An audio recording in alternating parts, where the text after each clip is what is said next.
Hello, आप सबका मेरे चैनल स्पीडिंग ला ज्ञान में स्वागत और अभिनंदन है। मैं आज आपको भारतीय न्याय संहिता के कुछ इम्पॉर्टेंट क्वेश्चन बताने जा रही हूँ, जो कि बहुत इम्पॉर्टेंट है। आपको आगामी परीक्षाओं में पूछा जा सकता है। अगर भी मेरी वीडियो अच्छी लगती है प्लीज़ लाइक करिए, सब्सक्राइब करिए, कमेंट करिए, शेयर करिए, साथ ही बेल आइकन दबा दीजिए ताकि कोई भी नोटिफिकेशन आपको तुरंत ही मिल जाए। पहला क्वेश्चन है कि भारत की संप्रभुता, एकता और अखंडता को खतरे में डालने वाला कोई कार्य करने या प्रयास करने या अलगाववादी भावना को बढ़ावा देने के लिए संहिता में अधिकतम कितना दंड विहित है। क्या क्वेश्चन है कि भारत की संप्रभुता, एकता और अखंडता को खतरे में डालने वाला कोई कार्य करने या प्रयास करने या अलगाववादी भावना को बढ़ावा देने के लिए संहिता में अधिकतम कितना दंड विहित है। पहला आंसर है कि 10 वर्ष, दूसरा आंसर है 20 वर्ष, तीसरा आंसर है 30 वर्ष और चौथा आंसर है आजीवन कारावास। क्या कह रहा है कि संहिता में जो संप्रभुता, एकता और अखंडता को खतरे में डालने वाला कोई कार्य करने, प्रयास करने या अलगाववादी भावना को बढ़ावा देने के लिए संहिता में अधिकतम दंड कितना विहित है। ए ऑप्शन है 10 वर्ष, बी ऑप्शन है 20 वर्ष, सी ऑप्शन है 30 वर्ष और डी ऑप्शन है आजीवन कारावास। तो इसका उत्तर होगा आजीवन कारावास। ठीक है, आगे क्वेश्चन है कि धारा 152 152 के अंतर्गत न्यूनतम दंड कितना है। क्या कह रहा है, धारा 152 के अंतर्गत न्यूनतम दंड कितना है। ए 3 वर्ष, बी 5 वर्ष, सी 7 वर्ष और डी 10 वर्ष। तो 152 के अंतर्गत न्यूनतम दंड कितना है, तो कहता है कि इसका सी वाला ऑप्शन सही होगा, 7 वर्ष। 152 के अंतर्गत न्यूनतम 7 वर्ष का कारावास की सजा दी गई है, तो ऑप्शन सी वाला सही है। आगे क्वेश्चन है कि भारतीय दंड संहिता 1860, ये आईपीसी की बात कर रहा है, ध्यान रखिएगा। क्या कह रहा है कि जो है आईपीसी की जो धारा 124 ए राजद्रोह, क्या कह रहा है कि आईपीसी की धारा 124 ए राजद्रोह के समतुल्य भारतीय न्याय संहिता की कौन सी धारा है। ऑप्शन है 151, बी है 152, सी है 153 और डी है 154। तो इसके समतुल्य 152 है। 152 जो है बी वाला ऑप्शन सही होगा। जो राजद्रोह था वैसा ही प्रावधान 152 में किया गया है।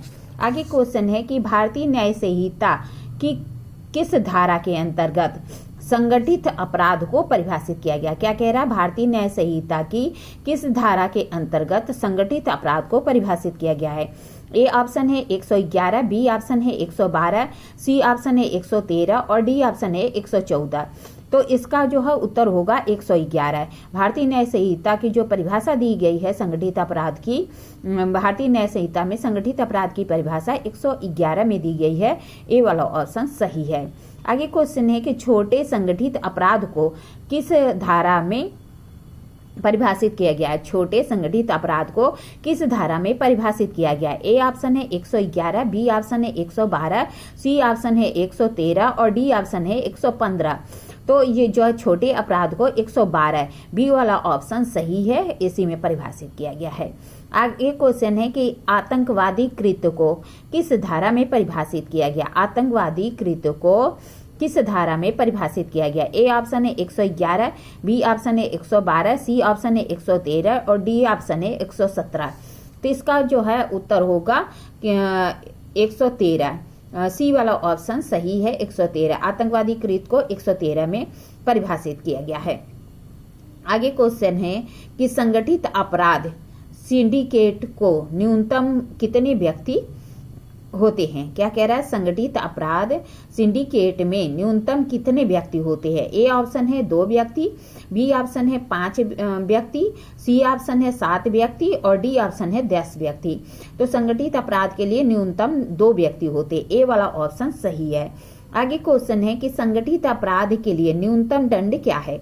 क्या कह रहा है, संगठित अपराध के लिए न्यूनतम दंड क्या है। ए ऑप्शन है कि 5 वर्ष का कारावास और 5 लाख रुपए जुर्माना, क्या कह रहा है 5 वर्ष का कारावास और 5 लाख रुपए जुर्माना। बी कह रहा है 7 वर्ष का कारावास और 7 लाख रुपए जुर्माना। सी कह रहा है 10 वर्ष का कारावास और 10 लाख रुपए जुर्माना। डी कह रहा है कि आजीवन कारावास। तो इसका ए वाला ऑप्शन सही होगा, 5 वर्ष का कारावास और 5 लाख रुपए जुर्माना। संगठित अपराध में न्यूनतम दंड है कि 5 वर्ष का कारावास और 5 लाख रुपए जुर्माना। आगे क्वेश्चन है कि संगठित अपराध के लिए कितना जो है अधिकतम दंड दिया जा सकता है। न्यूनतम तो बता दिया 5 वर्ष का कारावास और 5 लाख रुपए जुर्माना, तो अधिकतम कितना दिया जा सकता है। ए ऑप्शन है कि 10 वर्ष, बी ऑप्शन है कि 14 वर्ष, सी ऑप्शन है 20 वर्ष और डी ऑप्शन है आजीवन कारावास। तो डी वाला ऑप्शन सही होगा, आजीवन कारावास। आगे क्वेश्चन है कि संगठित अपराध के लिए अधिकतम जुर्माना कितना हो सकता है। भाई कारावास तो आजीवन कारावास तक हो सकता है, तो कहता है जुर्माना कितना हो सकता है। ए ऑप्शन है कि 10 लाख, बी ऑप्शन है 50 लाख, सी ऑप्शन है 25 लाख और डी ऑप्शन है निर्धारित नहीं।